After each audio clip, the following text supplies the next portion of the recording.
माझं. पहिलं लेटर काय आहे? तू हो.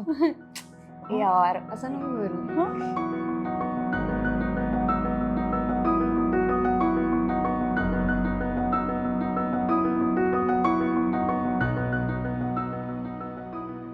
प्रिय अनुली, तू माझी फक्त बहीण नाहीस, तर मैत्रीण, मुलगी आणि आता बिझनेस पार्टनर सुद्धा आहेस. लव्ह यू खूप. प्रिय दिदीस, मला तू माझ्या आयुष्याच्या प्रत्येक वळणावर साथ दिलीस आणि तुझ्या मायेचा हात नेहमी माझ्या डोक्यावर ठेवलास. असंच तू माझ्याबरोबर आयुष्यभर राहावंस हीच ईश्वरचरणी प्रार्थना.